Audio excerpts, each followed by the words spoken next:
하나님께서 우리 인간들에게 공개한 역사상의 최대 사건은 바로 당신의 독생자 예수 그리스도에게 대속의 죽음을 당케 하신 십자가의 죽음 사건과 또한 그 죽음으로 끝난 것이 아닌 사흘 만에 다시 그 예수님을 살리신 부활 사건입니다. 이것이 바로 우리가 살아가는 이 세상 역사 가운데 가장 큰 사건입니다. 이런 하나님이 지상 최대의 사건을 기록하면서 동시에 부활과 승천의 역사적 사실을 통하여서 우리에게 하나님 나라의 일을 전파하기 위한 사명 전달까지 기록한 내용이 바로 오늘 본문의 사도행전입니다. 본서의 기록자 누가는 예수님의 승천으로 끝난 누가복음, 그 다음에 그 누가복음의 속편으로 예수님의 승천으로 말미암아 이루어지는 오순절 성령 강림으로 본격 시작되는 사도행전의 기사가 연속된 것임을 보여주는 동시에 오순절 성령 강림으로 태동하게 될 초대교회의 역사가 자연스럽게 이렇게 기록되면서 이어지도록 사도행전을 기록하고 있는 것입니다. 누가복음의 속편이라 할 수 있는 이 사도행전의 내용은 한마디로 말씀을 드리면 예수님께서 부활하시고 승천하시면서 그 모든 500여 명의 그 제자들이 따르는 무리들이 보는 가운데 직접 하늘로 올라가시면서 그 직전에 주신 예수님의 지상 최대의 명령, 그것이 바로 주의 사도들에 의해 건립된 초대교회를 중심으로 실행되어 갔던 역동적인 역사다라고 할 수 있습니다. 사도행전은 교회의 역사입니다. 초대교회의 역사입니다. 그 초대교회의 역사가 무엇이냐? 그 초대교회 중심이 무엇이냐? 핵심이 무엇이냐? 바로 부활하시고 승천하시고 다시 오실 그 예수님을 전하는 것입니다. 그것이 초대교회의 시작이며 핵심이며 지금 이 세상을 살아가는 바로 저와 여러분의 우리 교회의 핵심이다라는 것입니다. 이런 본문에서 주목하여 볼 만한 것은 부활하신 예수님이 40일간 제자들에게 말씀하신 주제가 바로 하나님 나라입니다. 사실 예수님의 초림으로 2000년 전에 예수님이 이 땅에 아기 예수로 탄생하신 그 순간에 이미 이 땅에는 하나님 나라가 도래하였습니다. 그러나 그때 당시에 하나님 나라가 도래하였다고는 하지만 사실 몇 가지 특별한 경우를 제외하고는 지리적으로는 그 팔레스틴 지역을 벗어나지를 못하고 있습니다. 즉 복음이 이미 그때 시작되었지만 지역적으로는 팔레스틴 지역을 벗어나지 못하였습니다. 또 민족적으로는 이스라엘이라는 울타리를 벗어나지 못하고 있다라는 것입니다. 그러나 예수님의 십자가의 순환과 죽음, 그것을 통한 인류 구속, 즉 택자 구원을 통하여서 십자가 구원으로 말미암아 택자들이 구원받게 되는 그러한 역사적인 사건을 통하여서 이제 하나님 나라가 전파되는 상황이 완전히 바뀌게 된 것입니다. 하나님 나라의 복음은 예수님의 십자가의 죽음과 부활과 승천을 통하여 또한 예수님의 부활을 직접 목격하고 경험한 제자들과 수많은 증인들의 증거를 통하여서 이제 지리적으로 민족적으로 모든 경계를 넘고 전파되기 시작한 것입니다. 이렇듯 예수님의 십자가의 죽음은 그저 고난과 죽음으로 끝난 한 청년의 젊은 남자의 처참한 인생의 결과가 절대로 아닙니다. 인류 구원을 위한 택자 구원 완성을 위한 하나님의 계획과 섭리였으며 그리고 그 죽음 이후에 부활이라는 역사적 사실과 함께 온 민족에게 전파되어야 할 하나님의 나라다라는 것입니다. 바로 예수님의 부활과 승천과 심판의 재림이 우리가 전파해야 할, 우리가 증거해야 할 하나님 나라의 핵심입니다. 그러나 이 세상은 그것이 핵심이 아닙니다. 이 세상은 예수님의 부활을, 생명의 부활을 숨기려 하고 있습니다. 사탄은, 세상은 예수님의 부활과 승천을, 재림을 숨기려 하고 믿지 못하게 하고 망가뜨리려고 합니다. 그래서 사탄이 이 세상을 살아가는 현존하는 역사에 주고 있는 핵심이 무엇이냐? 인간의 생명은 죽음으로 끝난다. 사탄은 지금 그것을 강조합니다. 우리의 역사는 눈에 보이는 것으로 끝나는 것입니다. 그래서 살아있는 동안만을 강조합니다. 살아있는 동안에 부자가 되어야 되고 살아있는 동안에 돈을 열심히 벌어서 건강해야 되고 그래서 오래 살아야 된다라는 것입니다. 거기까지가 끝이라는 것이 사탄이 주는 강조점입니다. 여러분, 아무리 사탄이 이것을 세상에 강조한다 해도 병들지 않고 오래 사는 사람이 있습니까?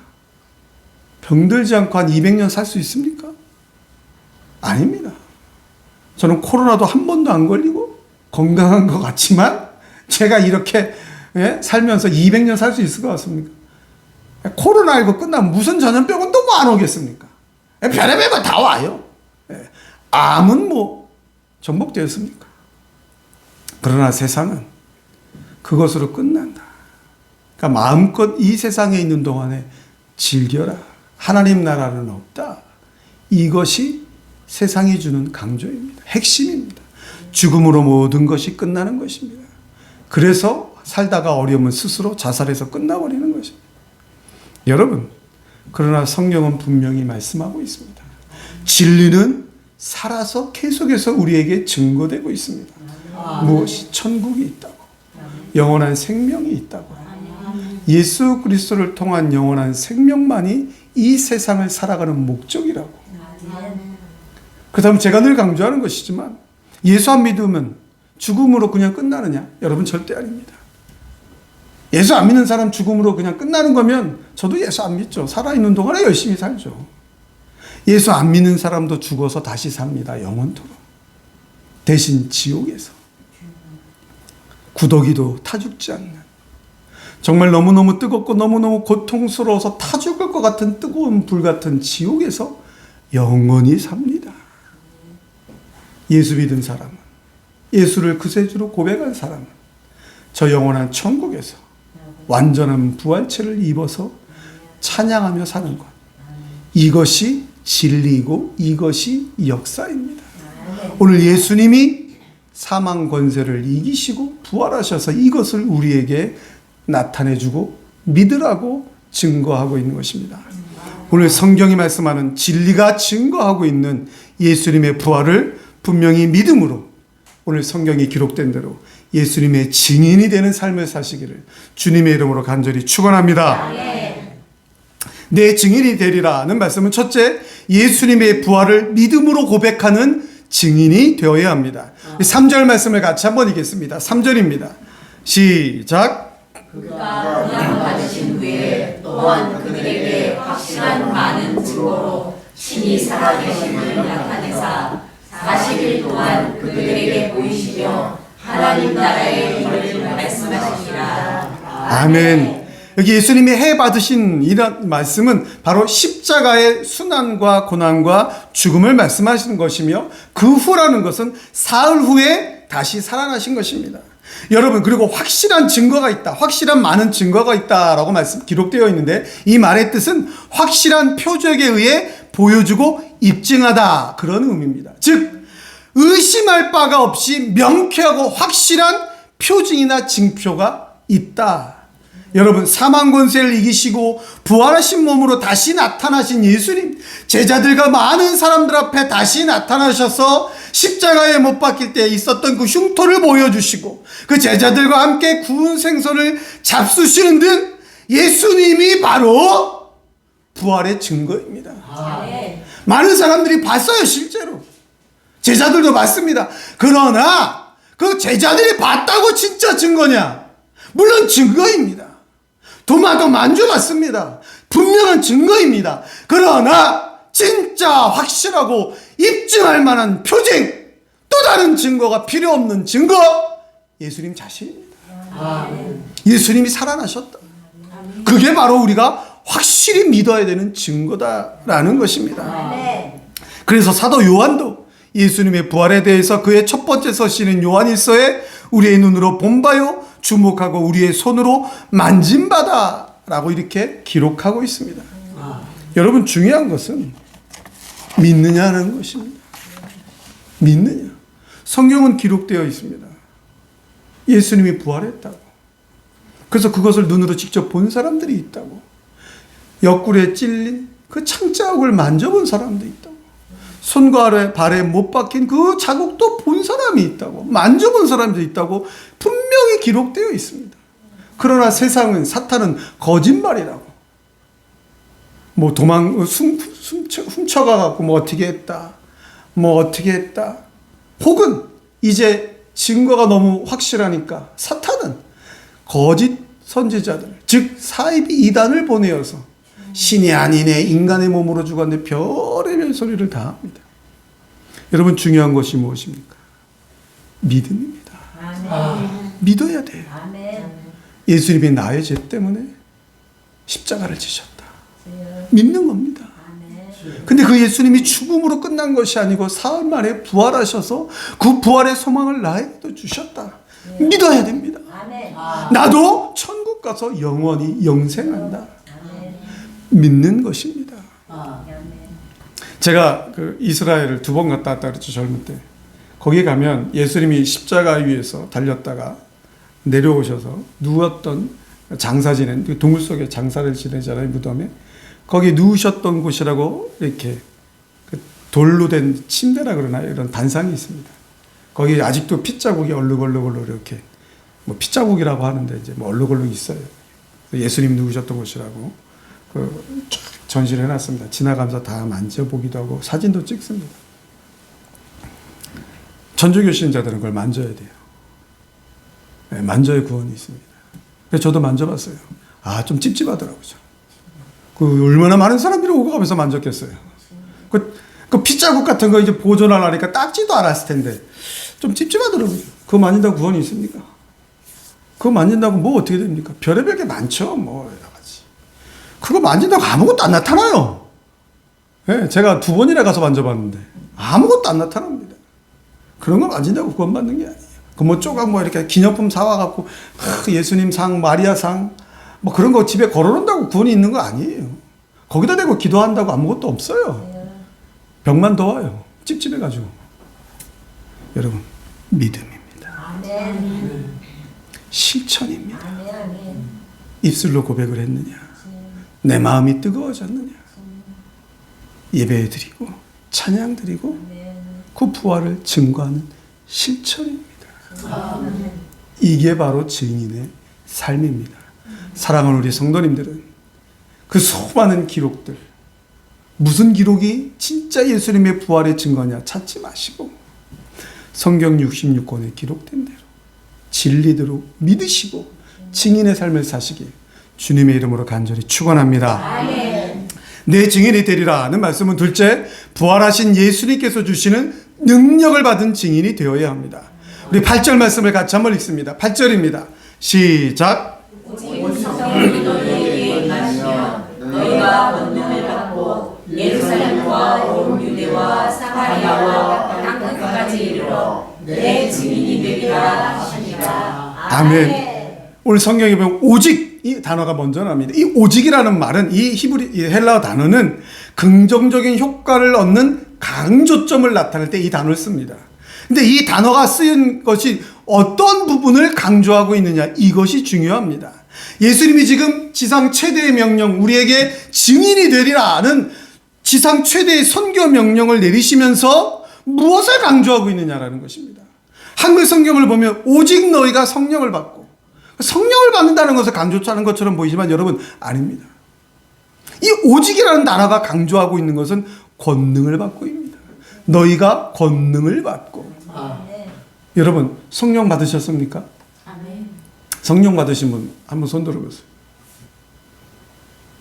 못 받으신 분 다시 한번 묻습니다. 성령 받으신 분 아멘 한번 해봅시다. 아멘. 다시 물을게요. 예수 믿는 사람 한번 손 들어보세요. 예수님 믿는 사람. 네. 예수 믿는 사람 아멘 한번 해봅시다. 예수 믿으십니까? 아멘. 똑같은 말이에요. 예수님 믿는 순간 성령 받은 거예요. 아멘. 믿습니까? 아멘. 예. 근데 막 좀 잘못된 데서 그러죠. 성령 받으라고 자꾸 성령 받으라고. 열심히 교회 나와서 예수님 믿는다고 고백했고 전도도 했는데 또 성령 받으라고요. 이게 받은 거예요. 충만함을 받으라. 우리가 연약한 존재입니다. 저도 연약하고 그래서 살면서 자꾸 넘어집니다. 성령 받았지만 또 넘어질 수 있는 게 우리 인간이에요. 아담의 범죄 이후에 다 그렇게 된 거예요. 번제 때문에. 아브라함도 뭐 좀 실수할 때가 있었고, 믿음의 조상인 아브라함도 실수할 때가 있지 않습니까? 예수님을 따라다니던 12 제자도 실수하지 않았습니까? 지난 주간 우리 고난 주간 보내면서 제가 드린 말씀 잘 보셨죠? 베드로도 배반을 했어요. 다 우리는 연약한 존재예요. 성령을 받았지만 그래서 충만함을 받으라. 즉 권능을 받으라는 것입니다. 이 권능이 무엇입니까? 이 권능은 바로 예수님의 능력을 지칭할 때, 예수님의 능력에 의해서 나타나는 여러 가지 관련된 단어를 사용할 때 이 권능이라는 단어, 두나미스. 이 권능, 예수님의 사역기간 동안에 하늘로부터 내려온 권능, 병자를 고치고 원수를 대적할 수 있게 하고 죽은 자를 살리게 하는 성령의 권능, 이것을 받으라는 것입니다. 이 성령의 권능을 받아서 우리가 증인이 되는 것입니다. 여러분, 우리 세례받은 사람들은, 세례받은 사람 다 성령을 받은 거예요. 예수님 말씀하지 않았었어? 세례요한은 물로 세례를 주거니와. 세례요한이 장차 내 뒤에 오신 이는, 나는 물로 세례를 주거니와 네 뒤에 오신 이는 불로, 성령으로 세례를 주리라. 그래서 예수 믿는 사람들은 다 세례를 이미 성령을 받은 겁니다. 이제 성령을 받았으니 권능을 받아서 증인이 되는 겁니다. 권능을 받아야 나가서 마음껏 전도하는 겁니다. 주보 나눠줄 때 욕하는 사람이 있어도 전도할 수 있는 거예요. 사람들이 뭐라 그래도 예수님을 찬양할 수 있는 거예요. 이렇게 날 좋은 날 다른 사람들은 다 산으로 놀러가도 벚꽃잔치 가도 교회 나올 수 있는 겁니다. 권능을 받았기 때문입니다. 권능을 받아야 전도를 할 수가 있는 겁니다. 권능을 받아야 11조 하는 겁니다. 권능을 받아야 선교 헌금하는 겁니다. 권능을 받아야 봉사하고 헌신할 수가 있는 겁니다. 그러나 저는 이렇게 강조하고 싶습니다. 예수 믿는다고 하면서 교회도 잘 안 다니고 뭐 봉사가 없고 헌신이 없다면 진짜 예수 믿는가 다시 자신에게 되물어봐야 합니다. 진짜 내가 성령 받았는지 의심해 봐야 합니다. 나 교회 열심히 다니고 있고 정말 헌신하기 위해서 노력하고 있고 찬양 드리기 위해서 노력하고 있고 전도하기 위해서 몸은 불편하지만 다리는 아프지만 그래도 주보 한 장이라도 내 옆집 사람에게 나눠준다면 이미 성령을 받았고 이미 권능을 받은 것입니다. 믿기를 축원합니다.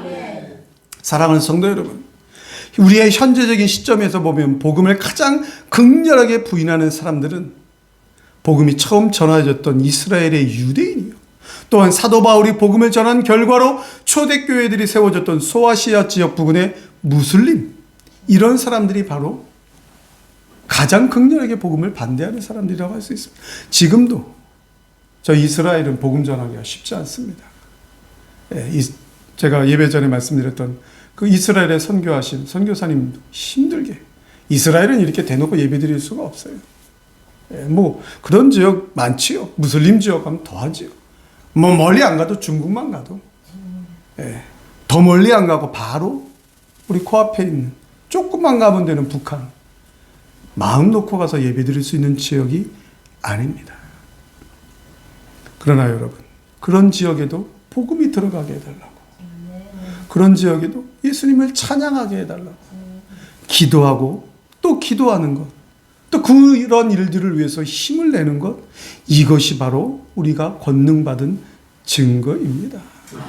온 유대와 사마리아와 땅끝까지, 즉 내가 서 있는 이곳에서부터, 내 가까운 곳에서부터 점점 더 멀리 저 세상 끝까지 나가서 주님의 명령을 실천하여 증인이 되는 것, 이것이 바로 우리가 성령 받은 증거요, 이것이 바로 우리가 권능을 받은 증거입니다. 제 신학교 동기 중에는 그래서 남아공에 가서 전도하시는 분도, 선교하시는 분도 있습니다. 부활주의를 앞두고 사진을 몇 장을, 요즘 뭐 SNS가 잘 발달되어 있으니까 몇 장 올려줬어요. 탁 보니까 아주 까머신 분들, 옷도 잘 안 입고 있는 분들, 이런 분들하고 같이 사진 찍고 이제 부활절 계란 나눠준다. 계란을 왜 나눠주는지는 잘 부활주의래 모르겠지만 어쨌든 이렇게 예배 드린다고 동기 목사님들 기도해 주세요. 그리고 사진을 보냈어요. 동기 목사님들이 다 거기에다가 기도하겠습니다. 너무 아름다워 보이는 거예요. 너무 아름다워 보여요. 정말 복음을 한 번도 들어보지 못한 지역에 가서 복음을 전한다는 거, 그걸 보고 저는 참 부끄러웠습니다. 마음 놓고 할 수 있는 한국에서도 조차 열심히 안 하는데 그런 데 가서도 열심히 복음을 전하고 있다라는 것. 이것이 바로 우리가 성령 받은 증거요, 권능을 받은 증거입니다. 예수님이 명령하셨기 때문에. 예수를 구세주로 고백을 했느냐, 예수를 믿었느냐, 그러면 권능을 받고 그 예수님을 증거하는 증인이 되어야 한다라는 것입니다. 즉 교회의 일꾼, 복음의 일꾼 되어야 한다. 이것이 우리의 사명이다라는 것입니다. 사랑하는 성도 여러분, 우리 예수님은 분명히 부활하셨습니다. 우리 예수님은 부활의 주님입니다. 예수님 자신이 바로 그 부활의 증인이기에 더욱더 확실한 역사적 사실입니다. 그리고 그것이 바로 복음입니다. 그것이 바로 우리에게 주신 사명입니다. 그 사명을 감당할 수 있도록 권능을 주시는 것 또한 우리에게 주시는 은혜요, 복음이요, 축복입니다. 하나님이 주시는 권능을 힘입어서 예수님의 부활, 곧 복음 전파의 사명을 더욱더 힘있게 감당하는 우리 모든 성도님들이 다 되시길 주님의 이름으로 간절히 축원합니다. 축원합니다.